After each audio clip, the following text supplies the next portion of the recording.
Hi, this is Michael Buffer, and welcome to the BoxHard Podcast. Hello, everyone. This is Mikey Garcia.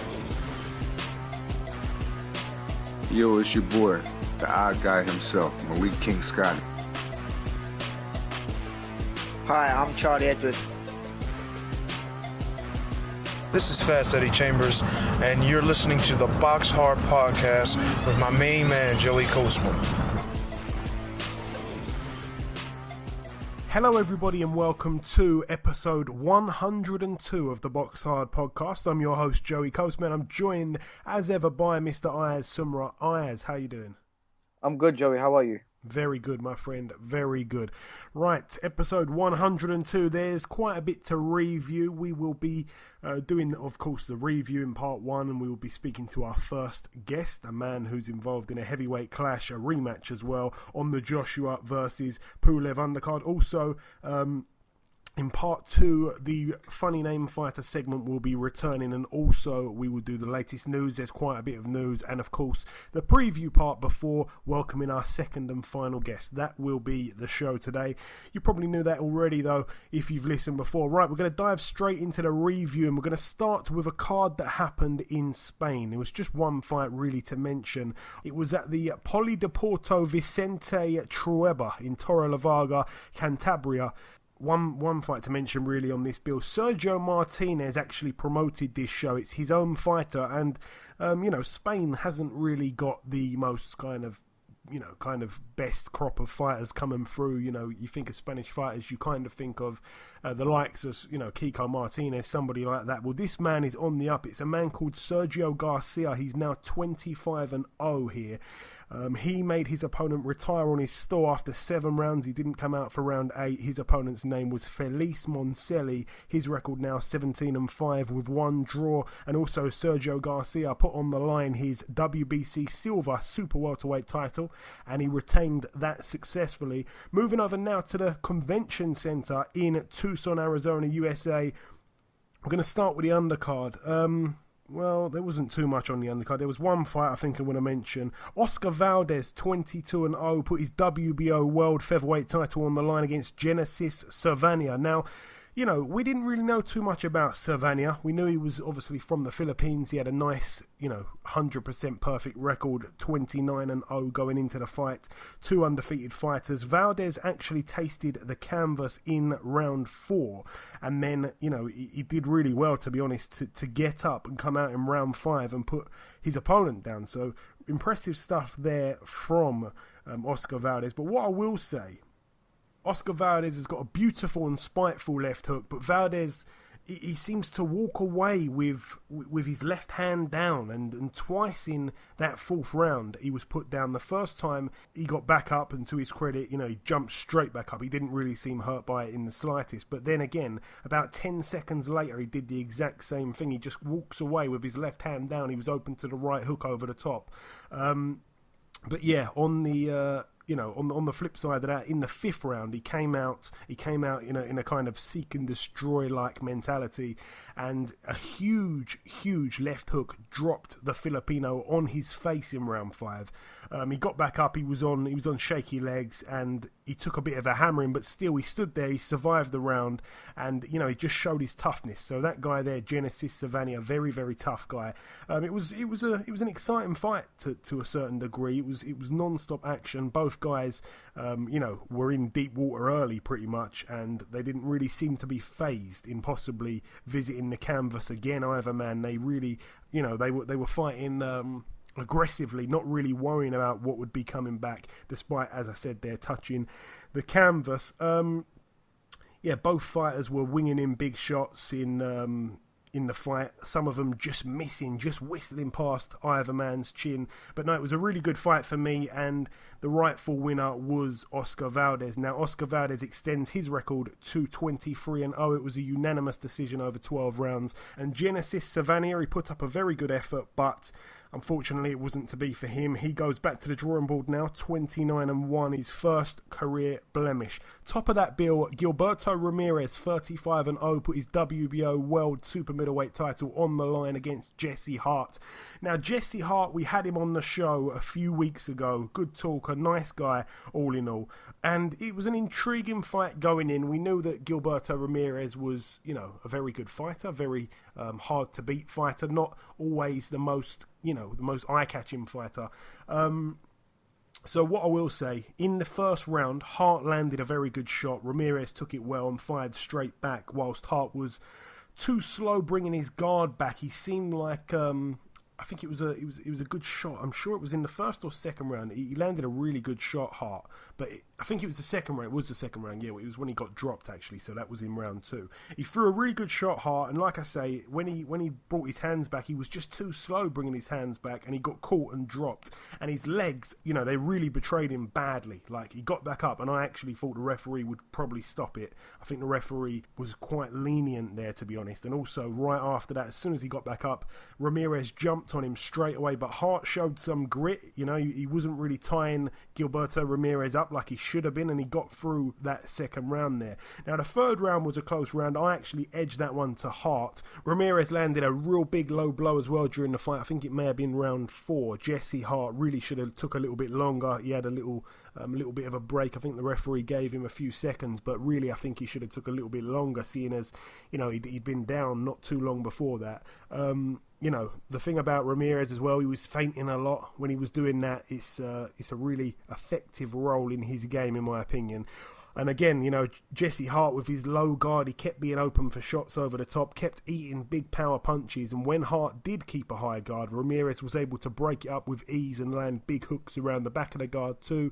Really poor defensive work from Hart, but Hart's counter-punching was really good, actually. I was quite surprised by that. But no, his right hand was just too low all fight, open to a big southpaw backhand over the top. And Hart landed a good amount of powerful shots, over the course of the fight. Some really powerful looking uppercuts, but Ramirez was taking them well as well. In round 9, Hart gave Ramirez a lot to think about, I feel. He was landing clean shots, but he just was being outworked a little bit, and it was kind of hard to score it, but I was being quite lenient towards Hart.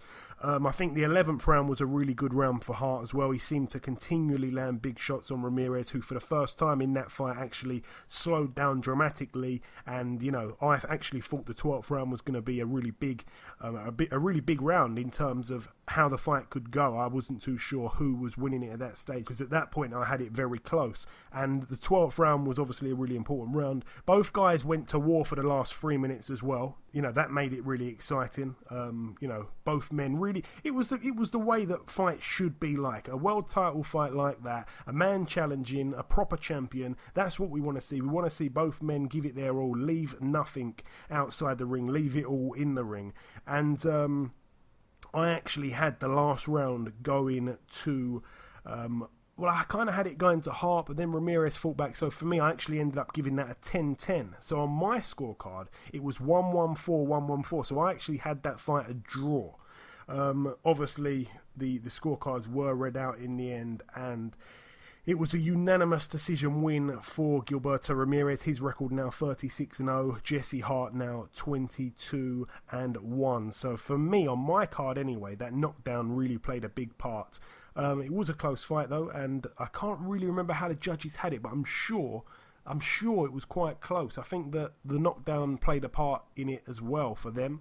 I just can't remember the scorecards off the top of my head. But anyway, that's it for that card. We're going to try to move on a little bit quicker now. One fight happened at the Sugar House Casino in Philadelphia, Pennsylvania. Devin Haney, the young prospect, 18 years old. He's already 17-0. This was his 17th win here.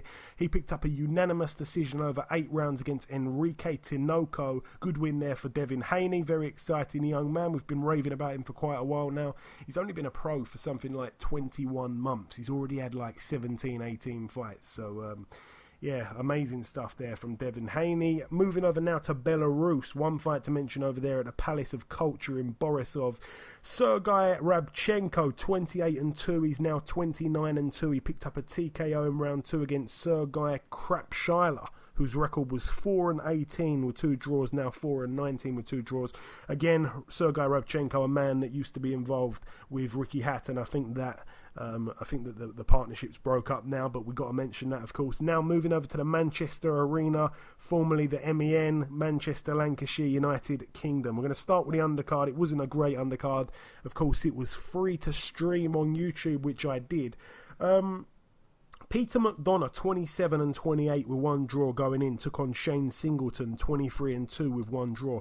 Now, Shane Singleton, I remember watching him fight Bradley Skeet a couple months back, and he impressed me a little bit, but I think it was more so because Bradley Skeet was just trying to load up on him and try and get that big one-punch kind of knockout early, and he was just throwing singular shots. And while he was doing that, Shane Singleton happily accommodated that and was throwing in bunches and looking quite good, had a good jab and all that stuff. And, he was probably winning a few of those rounds against Skeet until Skeet obviously took him out. What I will say is I was very impressed by Peter McDonough, because for me, I thought that Shane Singleton would probably win this fight quite easily.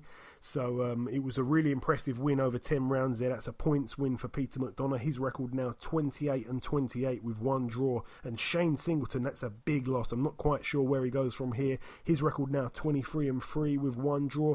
Also on that bill, Joe Murray took on Matty Fagan. Joe Murray was down in the 2nd round and also had a point deducted in the 8th round, but ultimately won on points over 10. So Joe Murray now 22-2, Matty Fagan 11-3. Also on the bill, Jimmy Kelly 22-1, fought for the vacant WBO Intercontinental Super Welterweight title against Stilian Kostov. His record was 21-7, but now it's 21-8 because Jimmy Kelly knocked him out in round 4. Kostov was also down in that first round, and I think he was down twice in the 4th. So good win there for Jimmy Kelly, to be honest. Really pleased for him. His record now 23-1. Josh Wow, he took on Don Broadhurst. Josh Wow 24-9 with 2 draws going in. Don Broadhurst 19-3 with 1 draw. It was for the British Bantamweight title, obviously Josh Wow's belt there. And Broadhurst was KO'd by a right hook in round 11. It was a decent fight while it lasted, but that's a good win there for Josh Wow. I actually had him the underdog going into that fight. His record now 25-9 with 2 draws. Don Broadhurst fails to get his 20th win. He picks up another loss. His record now 19-4 with 1 draw. And now the main event, Ayaz. I'm going to throw it over to you, but just before I do that, I just want to kind of basically say what I saw just briefly before I kind of break down the fight itself. Joseph Parker 23-0, of course, going in. Hughie Fury 20-0, both men undefeated. Both men, to some degree, I mean, I wouldn't say Joseph Parker's a prospect still, but both men are kind of a little bit unknown on that world level. They're still kind of building up. It sounds strange to say that about Parker, but Hughie Fury certainly. The WBO World Heavyweight title was on the line as well. The funny thing about this fight was the promoter of Joseph Parker. It's a team called Duco Events. We're quite pally with them actually, because of course Joseph's been on the show a couple of times. Duco were furious that Terry O'Connor, the referee, had been appointed to be the referee for this fight, and they were basically going crazy, saying it was unfair, especially because Terry O'Connor actually refereed Hughie Fury's 2 prior fights to this fight. So they were protesting about that, and what actually ended up happening was Terry O'Connor was replaced as referee, and he became the judge of the fight, or one of the 3 judges, of course. And straight away everybody would kind of think, well, he's been placed in the judges panel instead of the referee. He's probably going to try and screw over Parker if it does go to the decision. And I did say I think it was going to go to the decision. I did say that, and it did. And unbelievably, 2 judges gave it 118-110 in favour of Joseph Parker. That's 10 rounds to 2. That's the same as what Adelaide Bird scored for Canelo over Triple G the other week. And the other judge gave it 114-114. So it was a majority decision in favour of Joseph Parker. He retains his WBO world title. So, Ayaz, what did you see of this fight? I obviously watched the whole thing as well, but I was actually watching it on a Periscope broadcast. I wasn't actually watching it on a proper TV or a proper laptop. I was watching it on my phone. Some guy was basically, videoing his TV. Shout out to Boxing Tribe UK. That was the channel I was watching the fight on. But Yeah, from what I could see, I really thought Hughie won that fight quite convincingly. But I'm going to throw it over to you before I give it a slightly more detailed tactical breakdown. What did you make of it, Ayaz? Right, I watched the fight on my laptop, and I'll tell you something about this, yeah? First of all, yeah, at the start, Hughie Fury, in my opinion, was nicking the rounds. Parker was coming in, and Hughie Fury was hitting with the uppercut, you can see, and with his right hand. Hughie Fury was winning the first 5 rounds, and then from there, Parker was roughing him up. So Parker was like hitting him with more shots. But obviously, with Parker, in my opinion, like what he is, yeah, he starts off slow. Hughie Fury is a technical boxer. And what that basically means is that, like, for example, like he'll try to box him in movement. And this what happened in this fight, yeah, was that when Parker was coming in, Hughie Fury was hitting him with his uppercuts with his right hook. After round 5, in my opinion, was Parker, because Parker was actually roughing him up. After round 5, in my opinion, Parker was winning the fight. The thing with Parker, like a lot of people, what he does is like he gets, it's like boxing. He gets into a rhythm, and what Parker was doing, he was slowly getting into that rhythm, and then obviously. He hurt a couple of times. He hurt Hughie a couple of times. Now, obviously Parker won the fight, and in my opinion, I wouldn't count it as a robbery. And those two judges that gave it 118, 110, I don't know what they're watching. I would probably give it 150, 113. That's what I personally would have given. But let me tell you something now. Now that Parker's won this fight, yeah, is he an elite world title fight? Like, is he a person that will beat the big guys? In my opinion, no. I'll tell you what, if he gets in with a Dillian Whyte, I personally think Dillian Whyte will beat him. Jarrell Miller will beat him. Wilder will knock him out. Joshua will knock him out. His performance, Parker's last few performances, since he's won the world title against Andy Ruiz, his performance have not been great. The one they showed on Sky Sports, and Dillian Whyte was commentating, bad performance. This, again, a bad performance. He won't beat Dillian Whyte. He won't beat Jarrell Miller. He won't beat Luis Ortiz. He won't beat Deontay Wilder. He won't beat Tyson Fury. Or Povetkin. I like Parker in his interviews. I like watching his interviews, but we're seeing him fight. I personally think he'll get knocked out if he fought one of the best good fighters like White. But like I said, Hughie Fury is young. He's only 20. Is it 22 or 23? I think he's just turned 23. I think. Yeah. Yes, Hughie Fury's still young. So what he'll do, he'll come back, and he'll win a world title in the future. That's what I personally think.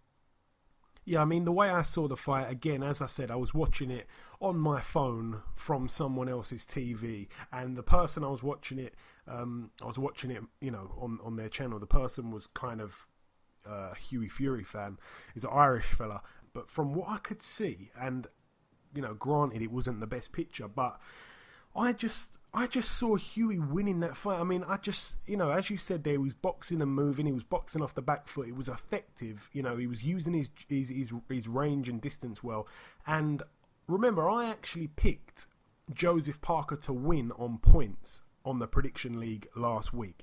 And I just thought that when you've gone with Joseph Parker to win on points, you do actually want that to happen. It can, you know, you want to. You know, this Prediction League is quite serious. I did want that to happen. So, you know, I just couldn't give it to Parker, though. And those two scorecards were just outrageous. It was terrible. It was shocking that one of those guys was Terry O'Connor. But he just, no, I don't think it was a fair decision for me. I think, I don't know what it was, but Peter Fury didn't really seem too upset with it. And people have said, oh, you know, he's a professional man. But I was raging at the time. And, I mean, I was shocked. When they said, you know, one judge has given it a draw, I was thinking, oh, that's a bit dodgy. Then they went, okay, and the other two judges scored about 118, 110. I was thinking, wow, that's, you know, obviously Hughie's got it, but even that's a little bit wide, maybe just a little bit. Not too much, just a little bit. But to actually have it to Parker, straight away I thought, no, these two judges have written the wrong name down. There's no way that's happened.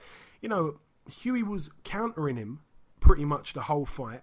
His movement was so good. And what I will say about Hughie as well, he took some big punches flush on the chin, and they did not bother him at all. I've said it before, Parker's not the biggest one-punch boxer, but accumulatively over the rounds he can hurt you, and especially if he throws you know, or throws a combination and you get hit with that. And I just think that Hughie Fury did a phenomenal job of boxing and moving, and unfortunately, because he was on the back foot all the time, it maybe gave these judges the impression, or not just these judges, other people that watched the fight and scored it to Joseph Parker, maybe the aggression, the thing that he was always the man coming forward, taking centre of the ring, maybe that was what influenced it, because I just could not see it for me. I really couldn't see it. So for me, it was pretty outrageous. Hughie Fury's been quite inactive, and obviously this was his shot. He was in a mandatory position for it as well, and I'm not quite sure where he goes from here. I know that Peter Fury said that they're going to be keeping him very busy next year, but I just don't know. I feel it's a great shame for Hughie Fury. I feel really gutted for him, and like I said there, I didn't really finish my sentence there.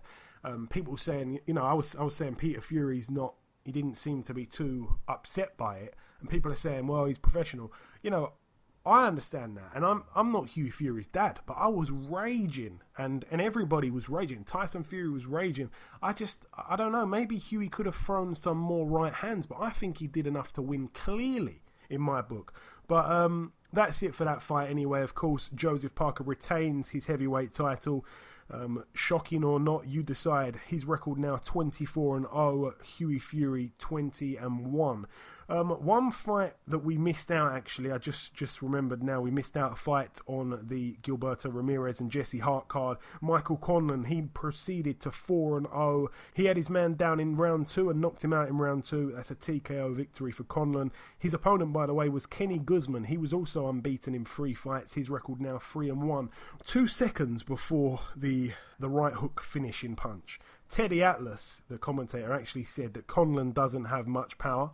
And as soon as Conlan landed the punch, it was one big, it was a big one punch knockdown. It wasn't accumulative or anything like that. Teddy Atlas quickly tries to justify what he said, and he claimed it was an accumulation of the shots.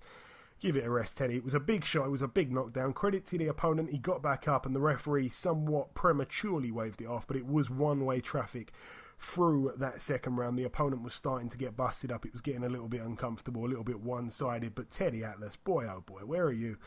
Moving over now to York Hall, Bethnal Green, London. In fact, just before we move over there, we should do the scores, Ayaz. Last week you went with Hughie Fury to get a points win. I went with Joseph Parker to get a points win, and of course our listeners, they went with Fury to win on points as well. So unfortunately the listeners gain no points there. I gain a point for the Parker win on points, and Ayaz, you don't gain a point because you picked Fury. So yeah, +1 for me there. Moving over now to York Hall, Bethnal Green. Couple fights to mention on this bill. Miles Shinkwin, friend of the show, he moved to 14 professional wins. He's also got 2 losses as well. It was a 6-round points win against Josip Perkovic. His record 4-2, now 4-3 with 1 draw. Also on the bill as well, Wadi Camacho, he moved to 18 wins inside 25 fights. His record now 18-7. He defended successfully his Southern Area Cruiserweight crown against Ozzy Jervia, whose record is now 4-4. It was a points win over 10 rounds there for Wadi Camacho.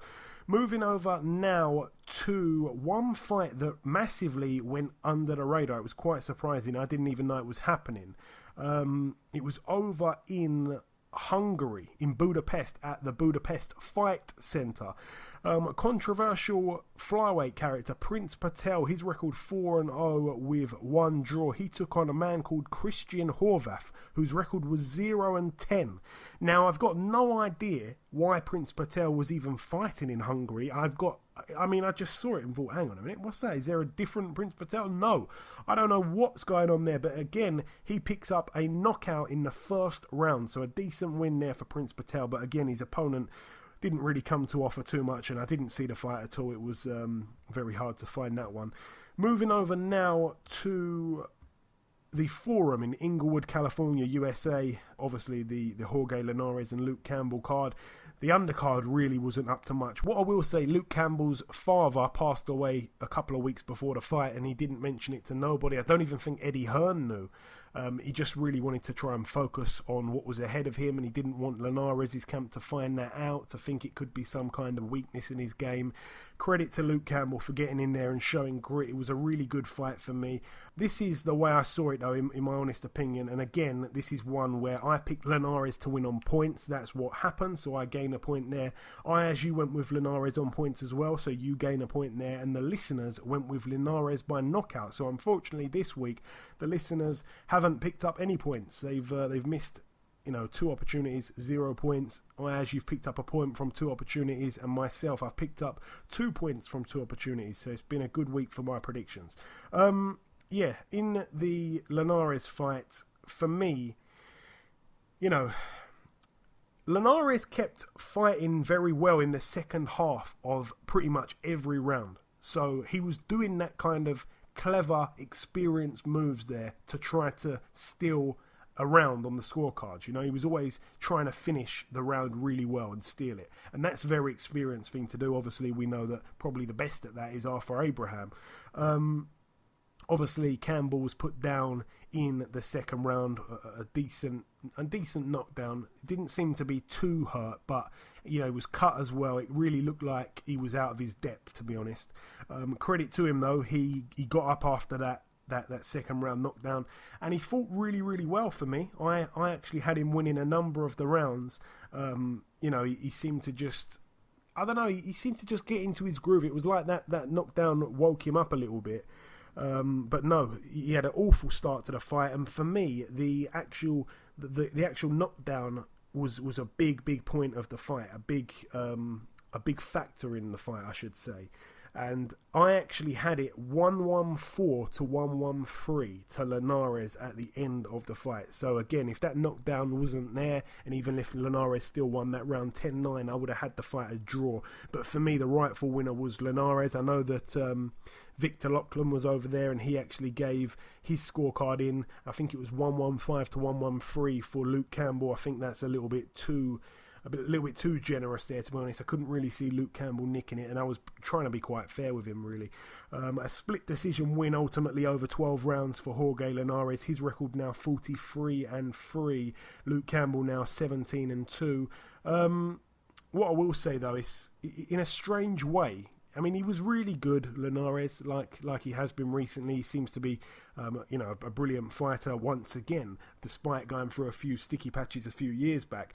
But his performance was really good, and even though Luke Campbell fought really well, and I've criticised Luke Campbell in the past for being a little bit overrated, I actually think, I mean, that performance there made me even more excited for the proposed showdown between Jorge Linares and Mikey Garcia. That really made me pumped for that, so I hope that does end up coming off. But yeah, we're going to try to get through this a little bit quicker now. Moving over now to the Hartman Arena in Park City, Kansas, USA. One fight to mention on this bill, Zalil Zhang, his record 17-0. He took on a journeyman, really, even though he's got a winning record. His name is Byron Polly. His record 30-21 going in. I think he'd been stopped maybe 17 or 18 times out of those 21 times. Of course, he's also got one draw on his record, but Byron Polly, I mean, he's been stopped by Charles Martin, he's been stopped by a bunch of guys, can't really remember some of the names now, but he's been fighting for quite a while, and he's been stopped by so many decent fighters. Like, anybody with a decent name that's been in with him has stopped him mostly in the first round, so it was no different here. Zalil Zhang now 18-0, TKO in the first round for him. Byron Polly now 30-22 with one draw. We didn't really learn too much there from Zhang. Obviously, decent amateur. I want to see him now in some big fights. I think he's world ranked with a WBO, but none of the other sanctioning bodies. But he's a big 6'6" southpaw from China, so it'd be interesting to see what happens with him. Moving over now to the Alamo Dome in San Antonio, Texas, USA. This was the ITV box office card. It was actually free though. Right, I'm going to mention a couple of the fights here. Keith Tapia, his record 17-1 going in. He took on Latif Coyote, who, if I'm not mistaken, was out the ring for about, I can't remember now, but he was out the ring for quite a long time, Latif Coyote. Coyote's a tough guy as well, man, really tough guy. His record 21-1 going in. Keith Tapia did quite well, to be honest. He impressed me. Coyote was put down in round 6 as well. Keith Tapia, we know he's quite heavy-handed. yeah, it was a unanimous decision over 10 rounds. Wasn't really the most thrilling or, exciting encounter, really. Also, it was untelevised, which I was a bit upset about, but Nonito Donaire picked up his 38th career win. His record now 38-4. He also picked up the vacant WBC silver featherweight title against Ruben Garcia Hernandez, whose record was 22-2 with one draw. He's actually a decent fighter, Hernandez, so that was a good win there for Donaire. And now the main event, Junior Dulticos, 21-0, took on Dmitry Kudryashov, 21-1. Both men can put you to sleep with either hand. It was for the WBA World Cruiserweight title. Yes, I mean, I was really excited for this fight going in, and it was actually the first time I've watched Dulticos live. Kudryashov was very, very sloppy, seemed to be very slow. He took a lot of shots early on in that first round, and he wasn't really able to get into his groove at all. Who knows what would have happened if it went long, but Kudryashov landed some good body shots as well, which I will say, some sneaky ones actually. But unfortunately, he wasn't able to unleash any on the chin of Dulticos, which I would have liked to see happen just to see how good Dulticos' chin is. But credit to Dulticos, two heavy-handed beasts in there, and Dulticos got it over early and very quickly and very impressively in the second round. So a really, really big win there for Dulticos. His record now 22-0 with 21 knockouts, and Dmitry Kudryashov, once again, he's in a fight where somebody gets knocked out, whether it's himself or his opponent. He's now 21-2, and every single fight has ended within the distance. So still, he will be a very exciting fighter, I'm sure, in the near future. That man can certainly bang regardless of what his defensive skills are like. And moving over now to the final bill to mention from the reviewing part of the show. It actually happened earlier this week. It was on Tuesday this week, a couple of days ago, at the Cannery Casino and Hotel in Las Vegas, Nevada, USA. This was on Tuesday the 26th of September. 1 month exactly after the McGregor-Mayweather, but that's another situation. There was one fight on the bill to mention, Ledwan Barthélemy. That's actually the brother of Rances Barthélemy, the former world champion. I'm not even sure if he's got a belt at the moment, but anyway, his younger brother Ledwan Barthélemy was 13-0 going in against Eduardo Ramirez, who was 20-0 with 2 draws, and it ended up being a split draw over 10 rounds. So Barthélemy there, a minor blemish, and Eduardo Ramirez, the third draw inside 23 fights for him. Both men wouldn't have wanted that, but I'm sure they can both come back with a win in their next fights. But that's really it for the reviewing. I'm very sorry if I've been a little bit too long-winded with that. There was a lot to go over. It's now time to welcome, before we wrap up part 1, it's time to welcome our very first guest. Ladies and gentlemen, please welcome the former Commonwealth Heavyweight title challenger, Mr. Dave Allen. Dave, welcome to the show, mate. Thanks for having me, mate. Thank you. It's good to be back. Hey, it's always good to have you back. So, Dave, we last spoke in April. It's been a little while. It was in the build-up to the fight against Lenroy Thomas for the Commonwealth title, as I mentioned. You came out of that fight without the result you wanted, of course. And I've got to be honest, when I watched it, I actually thought you won that fight. What went wrong for you on the night, and what did you make of the decision when it got announced? Did you think you won that fight? Well, first and foremost, the result, I anticipated before there was called out that I would get it. I knew it was a close fight. Being the home fight and the advantages that brings, fairly or unfairly, I believed I would have got it, at the time. I knew it wasn't the greatest fight when I was in there, and it was scrappy. It wasn't a great fight. It was hard. It was pretty physical. Lenroy's pretty strong. It hit a little harder than I bargained for, but yeah, I thought I was going to get it. When I didn't get it, I was disappointed. Obviously, it was over to Lenroy. See how happy he was. I was kind of like, right, shake the man's hand. This is his moment. He was seen to be the better man by 2 out of the 3 judges, shake his hand and let him enjoy his moment, So I then watched it back. I watched it back a couple of times. I've watched it back a lot more recently, with the fight happening again. And yeah, I think it was probably a fair result, I scored it maybe 6 rounds apiece or 7-5 to Lenroy. There was maybe a couple of even rounds in there somewhere, the point took off him was a bit harsh, I felt. The knockdown that wasn't counted, I don't think it was a knockdown. I think all in all, I think it was a fair result, and I'm glad that he got the result as well. I'm glad he got that. I'm glad he got the benefit of the doubt as the away fighter, and he got the result because he turned me into a different man now. If I'd got the result, I'd have probably kept on plodding on, thinking, I can fight at these levels, not in 100% condition, and I'd have carried on until I'd have got beat up again like I did with Ortiz, So it was a blessing in disguise, I believe. Yeah, that's very honest of you to say there how you saw the fight when watching it back. Going into that fight again, we didn't really know. I'm talking kind of as I'm talking for boxing fans a little bit here.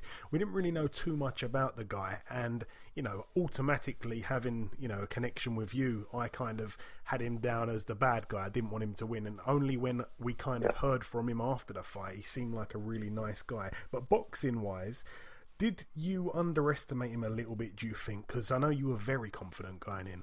Yeah, I underestimated him massively. I knew he'd be a good fighter, and I knew he's very experienced. He's been fighting nearly as long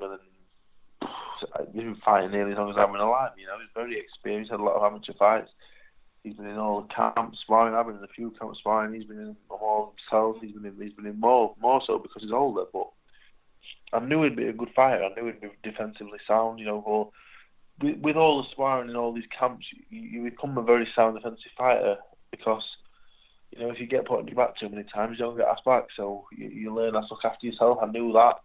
I just, I've seen his fighters with Dominic Breezy-Allen and Fedosov, and he looked like he had a bit of quit in him, So I went in with a game plan really of walk him down and he'll quit eventually. And I took my foot off the gas in training. And in the fight, it wasn't the kind. I believe he will quit. Again. Once you quit, I still believe once you quit once, you'll quit again. But I didn't put anywhere near enough. I didn't put enough shots together to make him get like that. I wasn't fit enough. I wasn't in condition.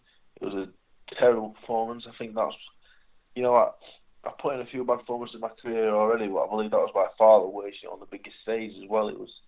I'm very lucky, I believe, to get this chance again after that night. I watched it back, and like I say, I only watched it a couple of times at first before the fight got made again, because it was that bad on my part. It was really, really bad. So it's difficult to say. I believe the best Lenroy Thomas turned up on that night, and he beat the worst me. Yeah, no, fair enough. And the last question on that, because it is a bit of a negative, how badly, Dave, were you affected mentally by the loss? Because if I'm not mistaken, did you come off of social media for a little bit just to sort of take a bit of time out? Yeah, I came off for a little while. It hurt massively. It was like, it just felt, May 27th at Bramall Lane. I just felt like that was going to be my night. It was 33 years to the month. My dad boxed there for the last time as a pro. My dad was there. It just felt like everything was there on that night. It was written for everything on that night to be for it to happen, and it didn't. And the worst thing about it is that was my own doing. If I'd have put the work in the gym, if I'd have just kept doing what I was doing the first couple of weeks of camp before I saw Lenroy, and then it would have come together. And that was the hardest thing to do, with the fact that it was my own. I cost myself, If I'd be Lenroy Thomas, now I'd be looking. There's some massive fights out there in the heavyweight division, for myself. So yeah, that hurt, And then a couple of weeks after the fight, I was all right with it. I thought, what? I hope I will get my chance again. I was down to fight in Preston. My dad fell ill, and other stuff, and I took some time off social media, got stuck into a little bit of training. I bought Tom Dallas, and then it was just a case of waiting for a date, and then as soon as we before everyone knows that, I know what's going on. I knew I was going to fight Lenroy a little bit before it becomes common knowledge. So since that point, I've been in the gym. I've been in the gym 2-3 times a day, 6 days a week, running, eating correctly, and if I don't meet Lenroy Thomas next time, I will have to shake his hand and say he's a better man, because this is going to be the best me that I can be right now. I'll be a lot better fighter in the future, I believe, but this is the best me that I can be for this fight. And 2 months after that fight, as we said there, for 2 months after the Lenroy fight, as you just touched on as well, you fought Tom Dallas. Obviously, you scored a 3rd round knockout in that fight. How important was that win for you, again, mentally? Did you feel that you needed to get a win before getting back in there? Yeah, all that fight was a case of getting a win, because I know coming off a loss and that, it's difficult to get a decent fight. I know if I had a win, I'm not sure if you can even fight for a major title coming off a loss. So it was about just getting a win, getting back in the ring as soon as possible, trying to get myself my weight just blowing up a little bit, getting myself a little bit of interest to get back in the gym and get back training. It was going out. It was just, as daft as it seemed, it was just something. Obviously, we had to get a win, but it was just something to do. We went to Essex for the weekend, I was on first, so I got out there and I watched a good night of boxing. I'm a big boxing fan anyway. So yeah, it was just about getting away and getting back in the swing of things and getting my head on the job, And at that point, we didn't know about the Lenroy rematch, but around that point, David Hayes called me and offered me the Joe Joyce fight. So I was never going to take that fight, but I knew there was things in the pipeline. As always, as a heavyweight, it was dealing with the big names. There was always going to be opportunities. So the opportunity that I wanted, the Lenroy Thomas rematch, luckily has come up. But I knew there was going to be a big fight on the horizon. So yeah, we got the win and we got on the path to getting in good shape. And just to take you back there, Dave, did you say that at the time of the Tom Dallas fight you wasn't aware of the rematch happening at that stage? No, I wasn't aware at that point. No. Okay. At that point, we was just, wasn't sure what was happening with Eddie at Matchroom. We didn't really know. Eddie, after the fight at Bramall Lane, Eddie came to me and, he said that wasn't great and whatever else. And I said, yeah, I know. We had a tiny little bit of a talk. And he said, you'll get another chance, but I'm not really heard from Eddie, so I wasn't sure what was happening. So I went down to fight Tom Dallas and just kind of, like I say, get a win, put myself in the shot window, just get myself a bit of get myself going again, and if the worst comes to worst, and we wasn't going to get back on the matchroom, so we was going to keep doing that. We was going to keep going around paying for our own opponents and getting some wins until we could get back on a decent show with a decent opponent. So yeah. And obviously, as we've touched on as well, the rematch is now set for October 28th in Wales on the Joshua versus Pulev undercard, an even bigger card than the last one, to be honest. How happy are you to be fighting on another huge bill? Yeah, I'm very lucky. A lot of people tell me, some people tell me in a nice fashion, some people tell me in a not so nice way, but to be on these shows, these aren't even arena shows, these are stadium shows.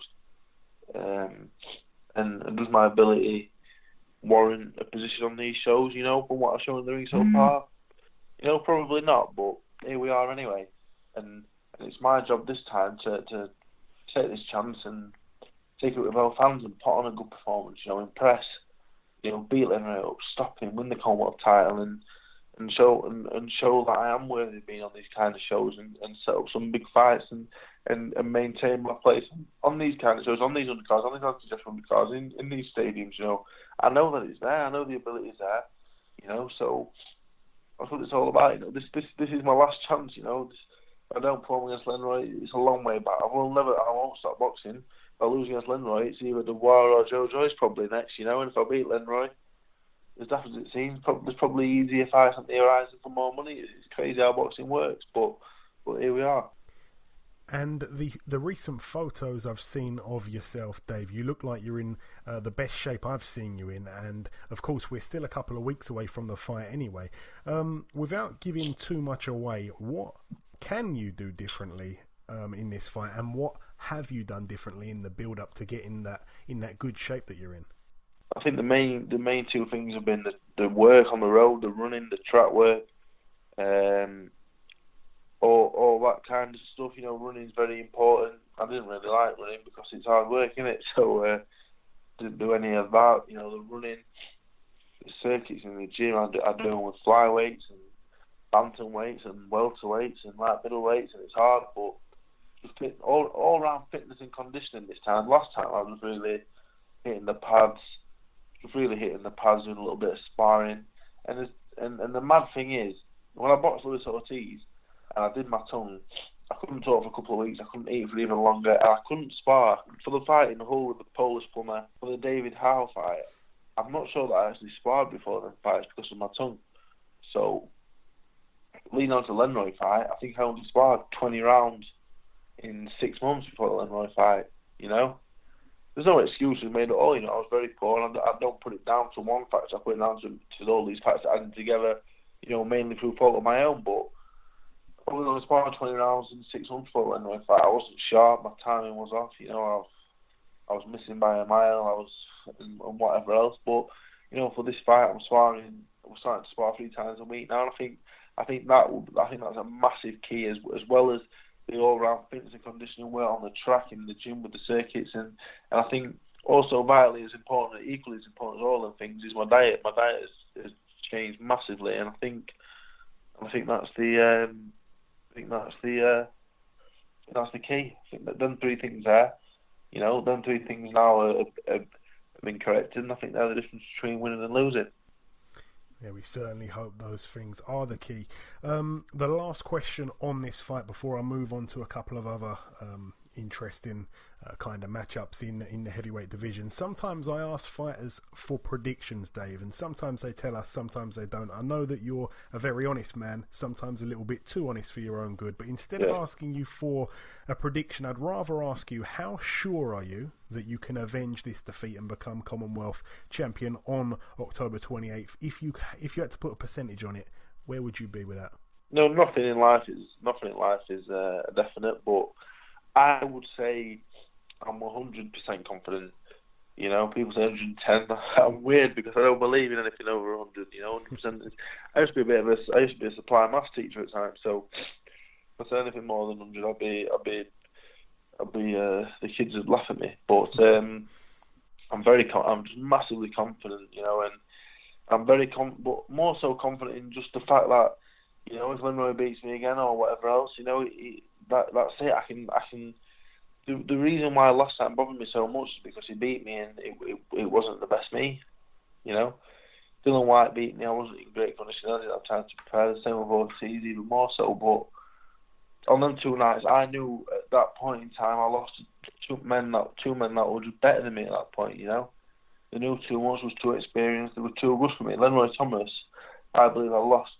That's the only fight in my career I've ever lost due to my own fault, you know, not training and whatever else. So I'm 100% confident that this is going to be the best me, and I'm equally as confident that I'll win this fight this time.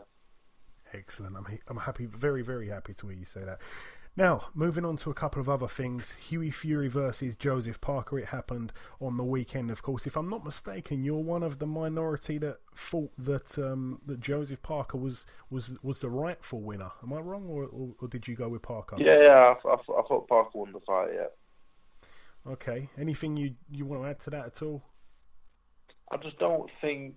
I don't believe the criteria should be you've got to take the belt off the champion. If you win more rounds than the champion, you win the fight. But I think just looking at it, you know, a lot of it's stylistic as well. You know, if you appreciate some nice back foot boxing and whatever else, you probably scored the fight with Fury. If you appreciate someone going forward trying to make a fight, the aggressor, you scored for Parker, and that's how I saw it. I don't think. If I think about the fight now, I can't think of it really more than 5 scoring punches that was landed by either man. Hughie, look, you know, the defensiveness, the movement of Hughie Fury is absolutely fantastic. He's as good as any heavyweight in the division, I believe. You know, that's what his dad preaches, he teaches, and he does it fantastically. But I don't believe the jab. I don't believe the knuckle was turned over. I believe it was a bit of a slap with the back of the hand, and I think maybe the judges weren't scoring that. He didn't really throw too many shots with his right hand throughout the whole fight.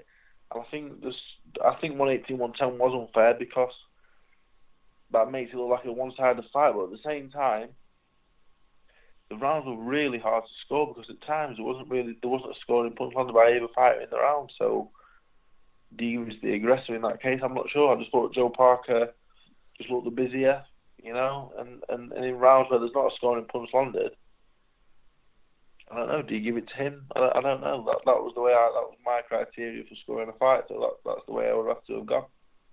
And a man that you fought before, Mr. Luis Ortiz, he will be challenging Deontay Wilder for the WBC heavyweight title. Really interesting fight. Some people saying it's Wilder's first proper test. How do you see that one playing out?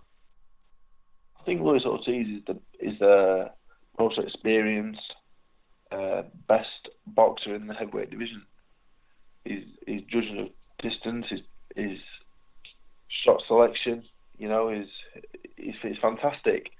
It's a case of whether if Father Time has called with him, because the man that beat Bryant Jennings doesn't look like the same man that fought Malik Scott and myself.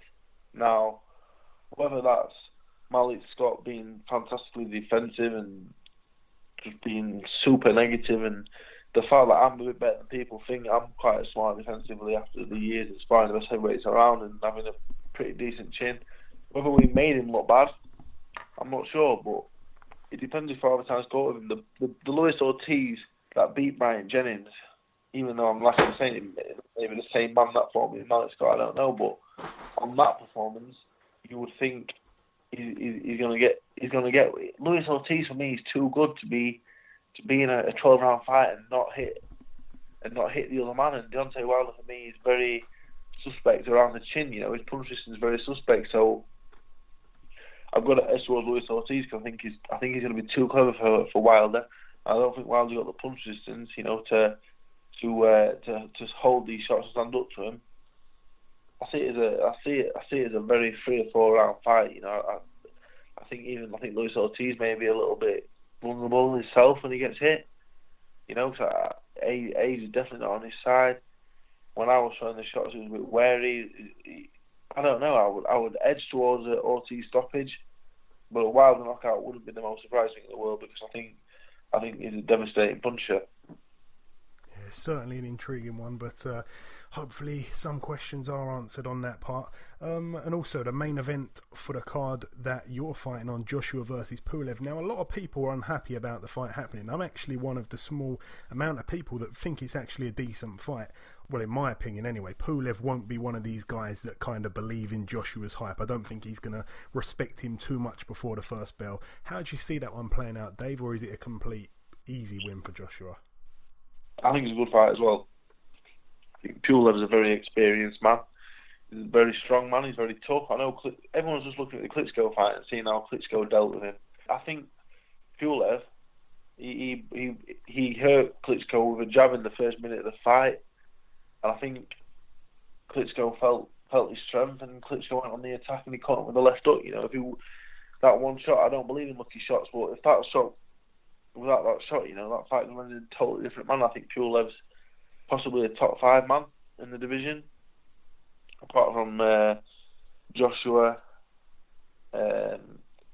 Tyson if he's still about. Maybe Wilder and Ortiz are going favourite against him, but there's not really many I'll pick comfortably against him. He's a good fighter. He's been about for years. He's been in the amateur game since the 90s. He's very experienced. He can punch. He's very strong. I think Joshua wins. I think after seeing him get up off the canvas against Klitschko and coming back and stopping him, I think he ticked all the boxes that were left to tick. That makes him the number 1 man right now.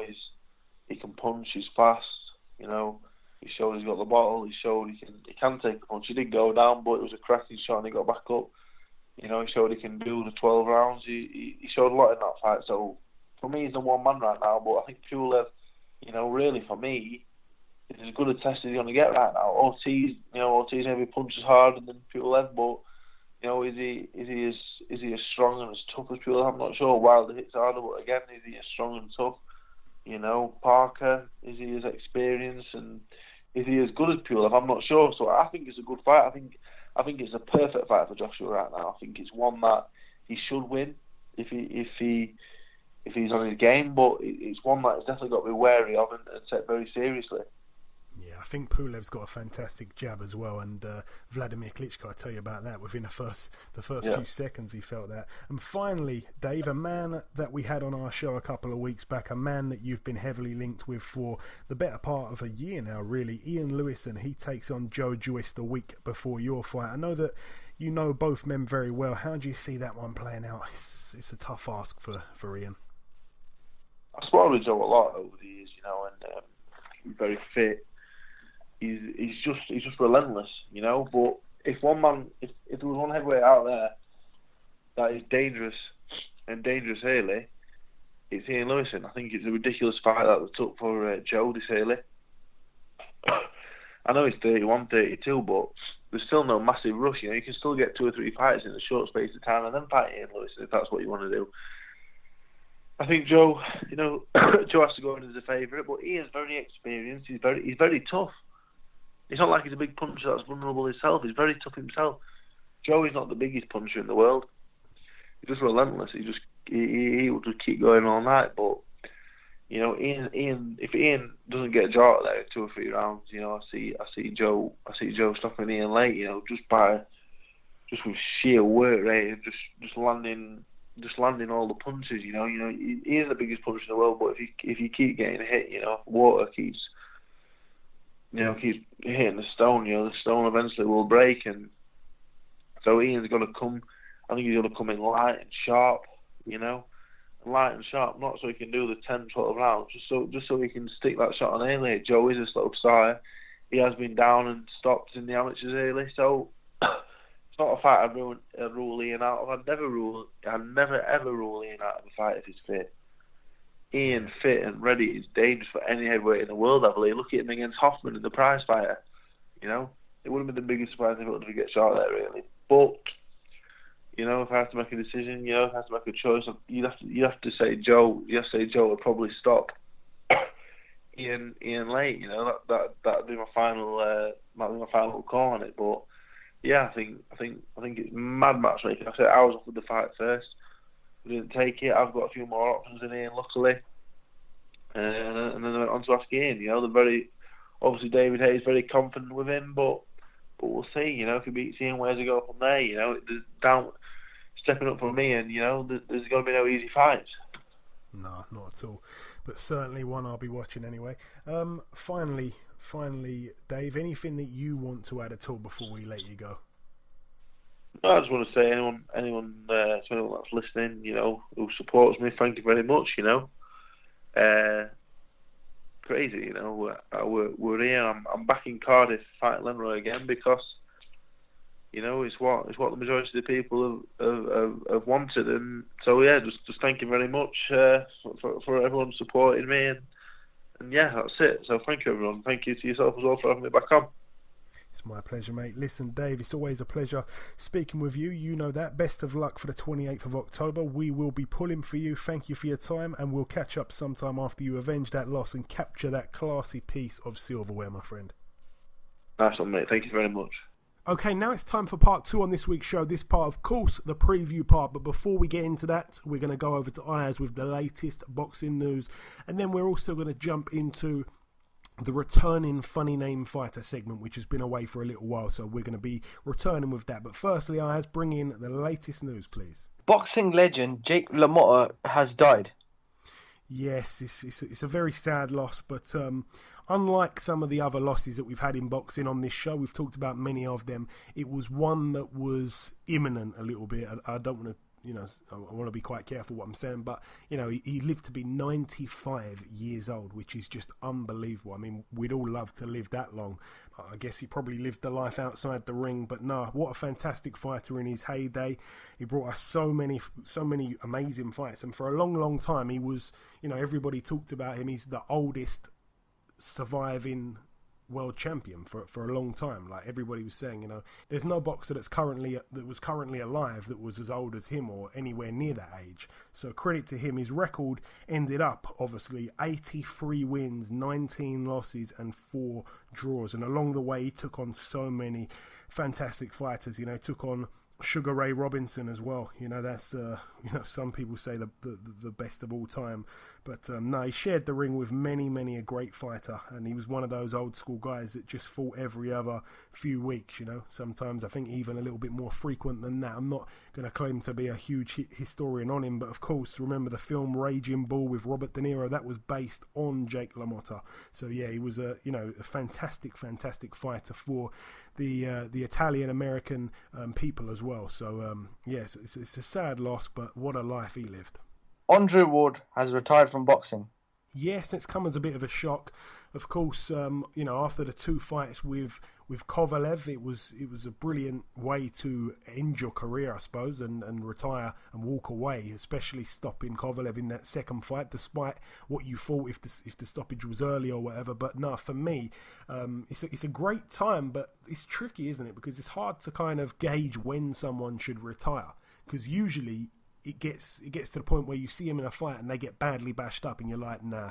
They've gone past it now. They're not as good as what they was. They need to retire. But it's not. It's nowhere near that point for Andre Ward, and it's weird because it was such a shock. It's like Floyd Mayweather's quite clearly slowed down in his recent years, kind of thing. In his last few years, he'd shown signs of slowing down. Whereas Andre Ward, he's still as good as what he always has been. He's still he's not relatively young. He's not relatively old though. He's been in the game for a while, and he was a fantastic amateur and obviously a fantastic professional, as I say. But no, it's a little bit surprising for me.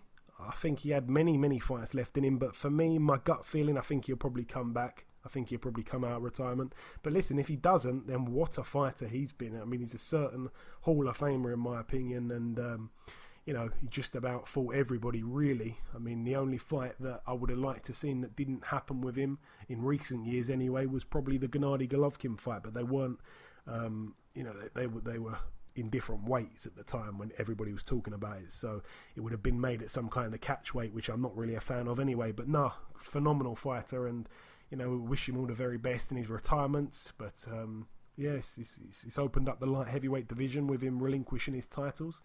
And it's we're gonna have to wait and see what happens next. Carl Frampton has signed a promotional deal with Frank Warren. Yes, that's a little bit surprising. I mean, I did say to you when it all happened, Ayaz, I did say that I thought Carl Frampton was gonna probably sign with MTK or probably go stateside, maybe to Bob Arum or something like that. He's teamed up with MTK for some sort of contract. I'm not quite sure what it all is, but yeah, promotionally he's now with Frank Warren. They've got a good platform at the moment. Everybody's talking about their events, and we'll have to wait and see if it's a good move for him financially. But no, it's exciting. That's what I will say at this stage. Danny Jacobs has signed a promotional deal with Matchroom Boxing. Yes, Matchroom have decided to go stateside. They're going to be, if I'm not mistaken, putting on a few shows out there. They're gonna have some offices out there. Yeah, it's going to be interesting, really. I mean, it's brilliant for UK fans who are going to get to see these international boxers perhaps coming over here to fight. But not only that, we're going to be getting good coverage on Sky Sports of these guys. So yeah, it's exciting. It really is. And of course, Danny Jacobs, arguably, I know that Eddie Hearn said he's the best middleweight in the world. Arguably, he is. I mean, some people say he beat Golovkin, and everybody knows that Golovkin's the best middleweight in the world. I don't care how you had the Canelo fight squad. The man at 160 is Golovkin. And if he lost that fight to Danny Jacobs, then there's an arguable point. Listen, I'm not saying that he did, because I think that Golovkin won the fight against Jacobs. But for those that think he nicked it, then for me, or for them, he is the best middleweight in the world, isn't he? So, he's definitely up there. That's for sure. But no, it's exciting stuff. He's an exciting fighter. He's the miracle man, and I tell you what, he's a big puncher as well. So yeah, I'm excited to see what's next for him. I just hope he doesn't fight somebody like Martin Murray. Oh, forget that. Conrad Cummins has parted ways with Barry McGuigan and trainer Shane McGuigan. Yes, Conrad Cummins is a man that's he's been in that camp for a while. Obviously, he's got a good relationship with Carl Frampton. It seems to all just be going wrong for Shane McGuigan at the moment. I mean, 1 minute he was like, one of the best trainers in the world, some people were saying. Some people were saying he was like, sort of especially like the best young trainer in the world, like a newcomer. He was doing really well. Obviously, he had David Haye, George Groves. Carl Frampton was obviously the main reason, the main kind of thing that established him as a good trainer. Everybody kind of followed suit after Carl Frampton was there. And Conrad Cummins was one of the guys there as well. Obviously, Josh Taylor in that gym as well. And slowly but surely, everybody's just kind of gone. I mean, David Hayes left. Carl Frampton's left. That's his two biggest stars right there. George Groves slightly behind that. Conrad Cummins has gone now as well, so it seems to be a really, really bad time at the moment for Shane McGuigan. But no, listen, he's a good trainer. I'm not doubting what he can do, but these things happen in boxing sometimes. It's all good one moment and all bad the next. So all the best to him and his father Barry, of course. Badu Jack has vacated his WBA light heavyweight title. Yes, Badu Jack's vacated the belt. I'm not quite sure why. It doesn't really look good. There's been all sorts of conspiracy theories. There's been things that's come out saying that it was some kind of stipulation in a contract when he fought Nathan Cleverly. I can't really understand that. I hope that we do find out what's gone on there, because it doesn't look good from his perspective. But yeah, he's vacated the title, and what I can't understand is Dmitry Bivol, who's a really good fighter. He should be fighting, in my book, he should be fighting Sullivan Barrera, because Sullivan Barrera's next in line and he's available for that date. But he's completely going mad about it. Barrera, obviously his English isn't good. He says everything on Twitter and you can barely understand it. But I really feel sorry for him. And unbelievably, the 11th ranked man in the WBA rankings is an Australian. What's his name again, Ayaz? Is it what's his name again? Trent Broadhurst. Yeah, Trent Broadhurst, which is, he's the 11th ranked man. He's an Australian guy. I just don't understand how Bivol is going to be fighting a man ranked at number 11. It just makes no sense. So he's gonna knock that guy out, and that's going to be an easy win for Bivol. But he has been waiting for quite a while. I know he had the interim belt. He might even still have the interim belt actually. But I just can't understand why Sullivan Barrera has not been called up about that. But then at the same time, Andre Ward's just vacated, so that's the super title. And this title, I think, may be the regular one. I'm not quite sure what's going on, but it's all a bit mad. And hey, it's the WBA. That's all I can say. It's always the WBA in all these weird, confusing situations. It's just always the WBA. So a bit annoying, but I hope that Sullivan Barrera gets what he deserves, because I tell you what, the only man he's lost to is Andre Ward. That man is a really, really, really good fighter as well. So it's sad to see him miss an opportunity, but maybe he'll fight for the super title. I'm not quite sure, but we need to see some kind of announcement from the WBA soon. Otherwise, what are rankings for? Okay, as you've mentioned the Monaco card, I'm going to announce the fights on that show. Okay, let's go on. What's on the obviously Bivol and his guy? What's on the undercard there? Which the undercard is Aget Caballero vs Derek Chisora for the European Heavyweight Championship. Yes, that's a man who's unbeaten. That guy is actually unbeaten, but I think he's got about 12 knockouts in 16 wins, something like that. He's not a big name, but he's a real banana skin. I mean, imagine if he ends up beating Chisora, then that's the end of Chisora for me. So yeah, tricky opponent, really. I don't really see the sense in that fight, but yeah, it's a strange one. But then again, Derek Chisora is a bit strange, so I'm not sure why he's took it, but it is what it is. Right, Scott Quigg will face Oleg Yefimowicz for the WBA Featherweight World Championship Eliminator. Yeah, an eliminator there for Scott Quigg. The guy he's fighting, again, is a really poor name. It's an okay fight, I suppose. I think Scott Quigg's going to probably stop him. I'm not excited for it. It's just a boring fight, really, I think. Jamie McDonald will have a rematch against Libero Solis for the WBA Bantamweight World Championship. Yes, the rematch is finally happening. It was close last time round. I respect Jamie McDonald a lot for taking that fight. Obviously, some people really and truly were saying that they robbed him and all that stuff. I don't think that was the case. I don't think it was any corruption. I think it was just a bit of a bad decision. It was very close, though, the fight. This is his chance to, not to right the wrong, but this is his chance to basically enable himself really to be the clear winner between the two guys. And I think Jamie McDonald is going to take this fight a lot more seriously than he did the first time round, and I think he's going to win this fight quite clearly. Probably a points win for him.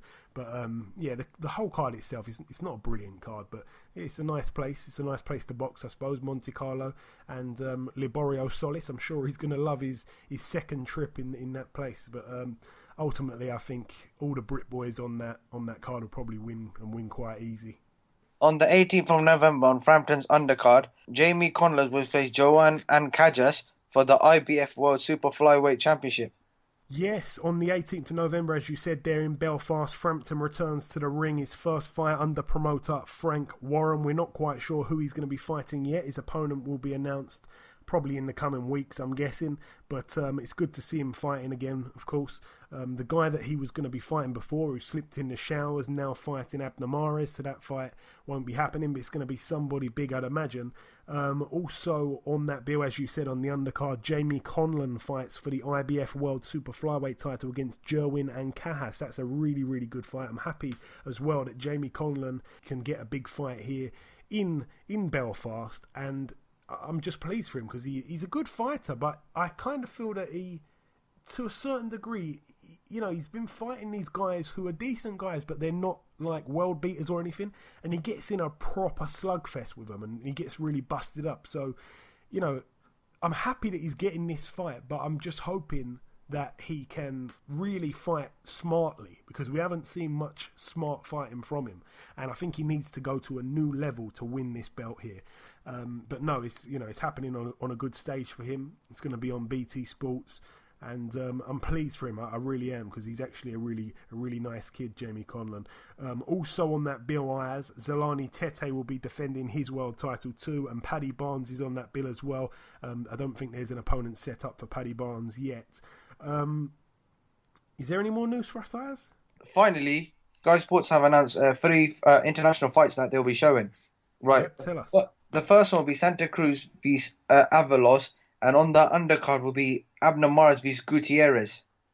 Yes, Gutierrez, the man that was supposed to face Frampton, he slipped. That's happening on October 14th. Obviously, Leo Santa Cruz is topping that bill, and also on the same night, Jamel Charlo is topping another bill. Both of those cards are going to be getting shown on Sky Sports on the same night, so I'm not quite sure how they're going to do that, because I think they're going to be definitely scheduled at the same kind of time. I'm not sure how they're going to do that, but it should be interesting. Also, we're going to be speaking to a man later on in the show who's on one of those undercards as well. Yep, and finally, Deontay Wilder's fight against Luis Ortiz will also be shown on Sky Sports. Yeah, that one's on November the 4th. That's a brilliant fight. That's a really intriguing fight. I'm really, really looking forward to that. I'm pleased it's been picked up by a UK broadcaster. Obviously, Sky are trying to show all of Deontay Wilder's and Joseph Parker's as well, up until the last one, really. They're trying to show all of their fights to try and get the, Joe Public, as Eddie Hearn would say, I think, Joe Public to tune in, have a look and go, oh yeah, that would be good if they fight Joshua. We'll buy that pay-per-view. So yeah, they're trying to do that with Deontay Wilder. I think it's probably going to happen if he gets through this fight, which is a big if against Luis Ortiz. Then I reckon Deontay Wilder versus Joshua happens in Wembley Stadium in summer of next year. But that's it for the news, Ayaz, right?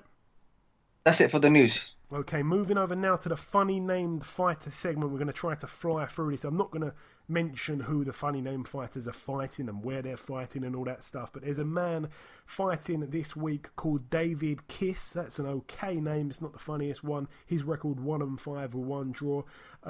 Also another man called Justin Blades. That's Justin Blades. He's making his debut against somebody else this week who's also making their debut in a 4-rounder. Moving over now to one in Mexico, a man on that bill called 10K Tsunami. Again, it's not a really funny name, but we thought we'd mention it. Also, a man that I'm sure we've mentioned before, Manny Mamakiao. 11 losses and 1 win with 1 draw. Manny Mamakiao. And the next one, a man, he's 1-0. His name is Rocky Duncan. I quite like that one, Rocky Duncan. Moving over now to another one, a guy on the bill. I'm sure we've mentioned it before. His name is Yang Wang. 1-4 with 1 draw. Yang Wang. Also, there's a guy, and I like this name, Ayaz. I really do. This one is potentially a winner, I think. His name is Super Top Singh Namchai. He's actually fighting for the vacant WBC Youth World Featherweight title. He's 2-0. Super Top Singh Namcha. Remember, take note of these eyes. We're going to decide who's got the best one. This one wins it for me, but I'm actually going to save this one for last. I'm actually going to save this one. What I'm about to say. I'm going to save that one till last. There's a guy fighting in Texas. It's actually on a bill that's being promoted by Roy Jones Jr. His name is Sunday Ajuwa. I think we've mentioned him before. His record 13-2. He takes on a man called John Vera, who's 17-0. Could be a bad one for Sunday there. And also another name to mention, Young Bin Park. Young Bin Park. That's 2-0 with 1 draw, his record. I think there's another one on that bill as well, if I'm not mistaken. No, maybe not. And I think it's coming down to the last couple now. There's a guy called Money Powell the Fourth. Money Powell the Fourth. I think that's like a generation of guys called Money Powell. His record 3-0. There's also a guy called Jin Bum Kim. Literally, Jin Bum Kim. He's making his debut as well. And there's another one called Gift Bolo. Gift Bolo. He hasn't been given a gift. He actually got beat on points this week. His record 4-5 now. Also, a man on there called Joseph Cole as well. That's just like the footballer Joe Cole. It was shortened to the footballer, but yeah, this man's Joseph Cole. And now the funniest one, and this wins it for me. I mean, you may have a different opinion, but there's actually a guy here. His record 6-2. He gets the win. Even though he's fighting in the 6th round of this week, this guy gets the win just for this name. This guy's name, and I swear to God, the listeners are not going to believe me. This guy's an Oriental boxer, and his name is Chokondong. Chokondong. That is his name. I'm not joking. Honestly, people listening now, look him up. I'm not joking. Chokondong. Is that the funniest name one for you? Yes, it is. It's got to be. It's got to be Chokondong. Right, moving over now to the previewing. Finally, we're onto the last talking point of the show. Moving over now, this one's actually happening later today, Thursday the 28th of September. One fight happening in the Montreal Casino in Montreal, Quebec, Canada. Oscar Rivas, 20-0, good amateur he was. He's fighting for the vacant NABF heavyweight title against Carl Davis Drummond, whose record is 31-4. Oscar Rivas is a man that, you know, I'm happy that he's fighting for a title now, but I want to see him stepped up a little bit. But a good fighter, him. He's the Colombian based in Canada, that guy. Anything else on the undercard? No, not really. Moving over now to one fight happening this weekend. I think it might be on the Friday. It's at the Tolworth Recreation Centre in Tolworth, London. Heavyweight Nick Webb. He's on this bill. His opponent yet to be announced. He's in a 6th rounder. His record 11-0. Looking to move to 12, of course. Friend of the show, Nick Webb as well. I like that guy. Also on that bill, John Joe Nevin as well. He's been out the ring for quite a while. His record 8-0. He's in a 6th rounder against a to-be-announced opponent. Also, moving over now to the Arena Riga in Riga, Latvia. This one is a Sauerland event. This is part of the World Boxing Super Series tournament. Well, not too much on the undercard, but what I will mention, the former WBO Cruiserweight World Champion Krzysztof Glowacki, his record 27-1, that one lost to Alexander Usyk. He takes on a man called Leonardo Damian Bruzesi, whose record is 18-3. That's a 10-rounder. I really like Glowacki. He's actually a really good fighter, but he just couldn't deal with the awkwardness and the movement of Usyk that night. Also on that bill, the main event now for the WBC World Cruiserweight title. This is part of the Cruiserweight sector of the World Boxing Super Series tournament. Maris Bridis, 22-0, Ayaz, takes on Mike Perez. Obviously, we know Mike Perez is down at Cruiserweight now, looking absolutely ripped. His record 22-2 with 1 draw. This is a brilliant fight. This really is. I really can't call a winner. I don't know if you want to call one, Ayaz, or do you just want to sit on the fence with me? I think that's a brilliant fight. I forgot it was happening this week. That's really I think that's good. a very good fight. Sorry, Mike Perez, yes? Oh, I think Mike Perez, yeah, he's taking on Maris Bridis. Oh, I think that's a very I think it's 50-50 fight. But I'm going to have to sit on the fence for that because I'm not really quite sure about that one. Yeah, me too. I'm sitting on the fence with splinters in me behind. Moving over now to Puerto Rico in the Coliseo Rafael Amalbert in Juncos. This is right mouthful that. Juan Manuel Lopez, 35-5, takes on Jason Velez, 25-4 with 1 draw. Juan Manuel Lopez, obviously former world champion, big puncher. It's a 12-rounder, no belt on the line, but that, we've got to mention that one. That should be a decent fight, I suppose. Jason Velez, a guy that's kind of fouled on the big stage a little bit, so I think it's probably a tailor-made opponent really for Juan Manuel Lopez, even at this point in his career. Moving over now to Sweden, one fight to mention over there. Anthony Yigit, 19-0 with 1 draw. That's the guy who beat up Lenny Dawes quite convincingly. He's a really good fighter, by the way. He puts his EBU European super lightweight title on the line against Sandor Martin, whose record is 29-1. I can't remember who he lost to, but he's actually a decent fighter, Sandor Martin. So it's going to be really interesting to see that fight unfold, see who wins that one. But I really rate Yigit. Also, moving over now to the Borough Hall in Hartlepool, County Durham, United Kingdom. Abigail Medina, 17-3 with 2 draws, puts his EBU European title on the line. It's the super bantamweight version against our very own Martin Ward, 25-3 with 1 draw. All the very best to Martin Ward. That's not Martin J. Ward, that's just Martin Ward. Moving over now to the Echo Arena, Liverpool. A couple fights to mention on this bill. It's not a great card, this one, Ayaz. I know it's going to be on Sky this weekend, but I'm really not that into it. Remember, get your predictions ready. Natasha Jonas fights a 4-rounder. That's 4 2-minute rounds against a woman called Bohana. I think it's Bohana or Bojana Libizuska, whose record is 5-24. Natasha Jonas obviously 1-0. Derek Chisora, 26-7, fights this weekend in a 6-rounder against Marios Kolias, whose record is 3-1 with 1 draw. That's a poor fight. I know that Derek Chisora is fighting for the European title, in that Monte Carlo show in a few weeks' time. But come on, man, this guy's 3-1 with 1 draw. The only thing I will say is of his 3 wins, he's won all 3 of them by knockout. So hopefully he can punch a little bit. It's only a 6-rounder, but like the best opponent that he took on was a guy who only had 1 win. His record was 1-0. That's his best opponent. Apart from that, he's took on guys with losing records, and he's took on guys who haven't even got a single win on their record. So, it's going to be an easy win for Chisora. He's going to probably knock the guy out and, turn a few heads thinking that he's some kind of rejuvenated version of himself. Don't fall for that one. Also on the bill, Scott Fitzgerald, 7-0. He's in a 6-rounder against Bradley Price, 38-23. That's a good step up there for Scott Fitzgerald. Also on the bill, Anthony Fowler. His record 2-0. He takes on Jay Byrne in a 6-rounder. Jay Byrne 5-2. Jay Byrne, he's never been stopped. In those 2 losses, he lost to Felix Cash on points and he lost to Josh Kelly on points.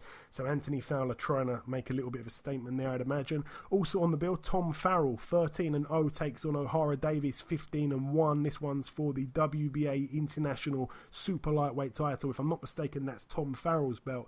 Ayaz, we were talking about this one earlier on in the week. We want to hear your prediction on this one. Tom Farrell and O'Hara Davis. I've gone with O'Hara Davis to win by knockout. While you're saying your prediction, I just want to quickly gather our listeners' prediction. Okay. How do you see the? I'm going to agree with you. I'm going to go for O'Hara Davis knockout as well. I'm going to go with a 5th-round knockout. Okay, you don't really have to be as specific to actually choose a round, but you're going with a knockout. I'm going to go with a knockout. Our listeners also believe that O'Hara Davis will win by a stoppage. So all of us, me, you, and the listeners are going with Davies by KO. Moving up the bill once again, Sean Dodd, 14-2 with 1 draw, fights Tom Stalker, 12-2 with 3 draws. That one's for the Commonwealth lightweight title. How do you see that one going, Ayaz? That's a fight that, again, we've predicted. I've asked our listeners as well. Who do you see winning that one? Sean Masha Dodd and Tom Stalker? I think Sean Masha Dodd will win that on points. Yeah? Yep. Okay, well, I've gone with Tom Stalker to win on points, and our listeners have gone with Tom Stalker to win on points as well, so that'll be interesting. There's a split there. Also, I mean, this is a bad card in my opinion. I mean, there's no fight on here really that I'm really looking forward to, apart from maybe O'Hara's fight, just about. That'll actually be the good fight, but aside from that, I mean, I'm going to watch it, obviously, being a boxing fan, but it's really not. It's really not getting me too excited. Also on the bill, Paul Butler, 24-1, takes on Stuart Hall, 21-5 with 2 draws. It's a 12-rounder. This one, no belt on the line. Of course, they fought for a title before. This time round, they're both a little bit older. They've took a little bit more punishment, and there's no belt on the line. And of course, It's happening this Saturday. Who do you see winning that one? Paul Butler and Stuart Hall in the rematch, Ayaz. I think Paul Butler will win that on points. Yeah, me too. I've gone with him on points, and so have our listeners. So we can't be split on that one. And the final one to mention on this bill, Rocky Fielding 24-1 takes on David Brophy 19-1 with one draw. The Commonwealth super middleweight title and the British super middleweight titles, both on the line there. 12-round fight. It's a decent fight, you know. David Brophy's only loss obviously come to George Groves. Rocky Fielding's only loss come to Callum Smith. Both men were stopped in those losses. Both men are not really big bangers in my opinion. I mean, Rocky Fielding, he does know how to take people out, but at a good level, he's kind of, you can't really get rid of him. So it seems at a good level. I like both guys, but no, David Brophy's just come off that really good win on the road, if I'm not mistaken, the fight where he was supposed to lose it, and he pulled off a great win. I like David Brophy, man. I know he's been sparring with Frank Buglioni earlier this week, or just at the back end of last week, but no, that should be a decent fight. How do you see that one going, Ayaz? Rocky Fielding or David Brophy? I'm going to go for Rocky Fielding win on points. Yeah, I am going with Fielding to win on points as well, but our listeners have actually gone with Fielding to win by knockout. So yeah, we've been split on that. So the listeners going with a Fielding knockout, me and you, Ayaz, going with a Fielding points win. It's funny because on the poll that we asked, our actual listeners, the second most voted outcome was Brophy to win on points. So they actually believe if Fielding doesn't win by knockout, then Brophy will win on points. So interesting stuff. Right, that's it from the Echo Arena in Liverpool, Merseyside, United Kingdom. Moving over now to the House of Blues in Boston, Massachusetts, USA. One fight to mention, really good friend of the show and myself, Mr. Spike O'Sullivan, Gary O'Sullivan, of course. He's in a 10-rounder against Nick Quigley. Nick Quigley 15-2, Spike O'Sullivan 25-2. Should be a really good fight there. I'm wishing Gary Spike O'Sullivan all the very best, of course. A good friend of the show, big puncher as well, exciting when he wants to be. There's one fight to mention before we wrap up the previewing and ultimately do all the talking. And it's basically happening next week. It's happening on the 3rd of October. It's actually happening next Tuesday. So by the time the show goes out next Tuesday, the fight would have already happened. Devon Alexander returns to the ring after about 2 years out. He's in a 10-round fight. His record 26-4. He takes on Walter Castillo, who's 26-4 as well, with one draw. I tell you what, Walter Castillo is a really good fighter, by the way. He's only lost to good guys. If Devon Alexander's not on his A game, and I can't see him being on his A game after this really long layoff, this could be a big upset. It's going to be on Fox Sports 1 in the US, and it's not going to be getting shown in the UK. I'm not quite sure where it's even happening. It just says it's happening in the USA. There's no venue yet, so I'm a little bit sceptical of it, the whole thing even taking place. But that's a hard comeback fight there for Devon Alexander. And that really wraps up the preview. And we've done it all now. We've done the Funny Name Fighter segment, which I always like doing. A really good name this week as well. Fantastic winner. We did the news. There was a lot to go over there. There was a lot to go over in the review part of the show. We tried to whiz through the previewing as quick as we could. I'm very sorry if it's been long-winded. It's been another long and informative show, I'd like to think. And it's now time, before we wrap up part 2, there's one last thing to do. You know what that is. It's, of course, to welcome guest number 2.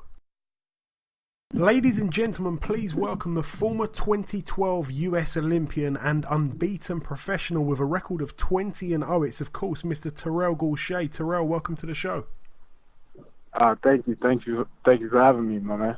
Hey, it's my pleasure, my man.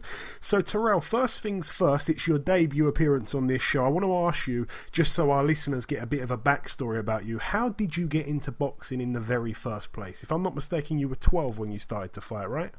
I actually was 10 when I first got to the gym. Yeah, and I had my first fight. Yep. But to be honest, the way I got into boxing, when I was a kid, I used to watch a lot of ESPN classics. I seen Muhammad Ali, and I wanted to be the champion of the world. So I found a gym. I went in there, and everything else is history. And obviously, you were a decorated amateur. You made it to the 2012 Olympics, as I said. Do you remember your amateur record at all? Yes, I think I was. I had 100 in 76 amateur fights, I believe, and I know I lost either 16 or 18, and I won about 150 something. Excellent. And obviously, you fought a few good guys in the amateurs. Who would you say is the best guy you fought in the amateurs, Terrell? It's a few of them. One of the guys that gave me my biggest challenge at amateurs was Jesse Hart. We fought twice, 2 close fights. I ended up winning both of them, but another guy was Caleb Plant. And we had a good fight in 2012 Olympic trials. Yeah, I won by 2 points in that fight, but it was a good fight. Yeah. No, okay. I thought you was going to say Jesse Hart, because we actually had him on the show a few weeks ago, and he sounds like he's still not quite got to grips with the loss. He's like, no, it's not fair. But I don't. You know me, man. We in the pros now. I take my hat off to him. Best of luck to him. It is nothing personal with me. I won both times, and it is what it is. It is what it is. Yeah, that's right. Yeah. Unlucky to him though. He obviously fought for a world title on the weekend just gone, and came up just a little bit short. Right, since turning pro, Terrell, or even before turning pro, I just really wanted to ask you this: what big names that we might have heard of have you sparred with? Okay. Well, I sparred with Kid Chocolate. Peter I Quillen. sparred with him. Yeah, Peter Quillen. I sparred with Hassan and Dom. Oh yeah, big friend of the show. Yeah. I sparred with so many guys. I sparred with David Benavidez a while back. Big guy. I sparred with Sudo Ramirez, the guy that just won the championship. I mean, the guy that just defended his title against Jesse Hart. Yeah. The list goes on. I can't even name them. I sparred some good guys out here in California. Wow, man, that's an impressive list there. Just Hassan and Dan, by the way, he's a lovely guy, you know. Yeah, he's a real good guy. I learned a lot sparring with him, and also Peter Quillen. Really took advantage of them experiences. Yeah, excellent, man, excellent. So, as a pro, you're under the tutelage of Manny Robles, that's right? Yes, sir. And that gym at the moment is thriving. You've got yourself in the gym. Who's in there beside yourself? I know you got Oscar Valdez, Michael Conlon. Yes, we got Oscar Valdez, Michael Conlon. We got Vyacheslav Zabravsky. He's fighting Kovalev November 11th. We got so many guys, man. It's crazy. We got Dominic Brazil, also 2012 Olympian. We have Manny Robles, his son. He's undefeated. It's hard to name him, man. Emilio Sanchez, he's 16-0. Yeah, that's just some of the names. It's still more. Yeah, it's a brilliant gym at the moment. It's really thriving in there. So on to your pro career now, Terrell. As I said, up until this point, you've compiled a perfect record, 20-0. Along the way, you've beaten some good guys, but undoubtedly, you're in the toughest test of your life come October 14th, where you take on a man that many people believe is the best fighter at 154. That man, of course, is Erislandy Lara. His WBA Super and IBO world titles will be on the line. Firstly, Terrell, what do you make of Erislandy Lara as a fighter? Well, to be honest, I feel like I like to challenge, because I do believe that he's the top at 154, one of the top guys. I wouldn't necessarily say he's the best, because obviously I want to prove that I'm the best, you know. But I've seen him in the ring. I've watched him for a while. And he always put out a good performance. And my job is to go out there. When I go out there and beat him, that'll say so much about me, and it open up bigger fights for myself. Yeah, absolutely. And looking down at your pro record, I struggled to find many southpaw opponents, apart from one that you stopped in the first round back in 2014. And I'd imagine that's not the most ideal preparation for not only a world level southpaw, but one as good as Lara. Yeah, but you know something. I have the experience to spar with so many southpaws, and I have a lot of experience with southpaws myself. with the extensive amateur background. Mostly everybody from the foreign countries come in southpaw, whether they naturally southpaw or they just train to fight that way. So yeah, I haven't fought many southpaws besides that one, and but I feel like the sparring alone get me ready for him, in my experience. Yeah, no, I thought you'd say something like that. That's a smart answer there. I want to shed light on one factor in this fight. Obviously, I've got no idea what your game plan is, but looking at it from an educated point of view, you're a boxer, he's a boxer. He's only lost 2 fights, both by decision. I believe you've possibly got the power to potentially knock him out, but I think you've probably got more chance outboxing him over 12. Now, one thing that goes in your favour is that he's only boxed 4 rounds in the last 17 months. In that time, you've boxed 20 rounds. Do you view that as an advantage going in, or is that just a load of nonsense? To be honest, my honest opinion, I don't look at it like that. I feel as though I'm gonna be ready for the best Lara come fight night, because obviously he's the champion, and he wants to keep his belt, and I'm the challenger, and I'm hungry. I want to take his belt, so I'm always looking for him to be prepared. I've trained my hardest I ever trained in my life, and I feel like I'm more prepared than I've ever been, even my whole career. And there's some other brilliant fights on the bill. I was saying the other day that this card of boxing should just be called the best of 154. Obviously, the WBA Super, the WBC, the IBF, and the IBO belts are all at stake in one evening on one card. I'm so happy also to see Jarrett Hurd defending his title against Austin Trout. We had Austin on this show a couple of months back talking about that fight. He's a great fight. How do you see that one unfolding in your opinion? To be honest, I don't even want to make it no opinions about that fight, because I got, like you said, I have a tough fight on my hands. I need to worry about getting this guy Lara belt, and whoever made the best man win between them guys. We got Charlo and Lubin, we got Jarrett Hurd and Austin Trout. Obviously, all of them is a 50-50 chance any guy can win. Yeah, I was going to ask you about the Charlo and Lubin fight, but if you don't want to, pick a winner, that's completely fine. Right, no, I can't. That's fine, man. That's fine. But another great fight. There's 3 brilliant fights here on one weight class on one night. A question now, Terrell, that I like to throw at all the boxers we speak to from overseas. I want to put you on the spot a little bit here. Who would you say is your favourite UK fighter from any era? They can be way retired, they can still be active now, any era. UK fighter, I would like to say my guy that beat Roy Jones, the southpaw. I forget his name. Joe Kawasaki? Joe Kawasaki, I like him. I like Joe Kawasaki.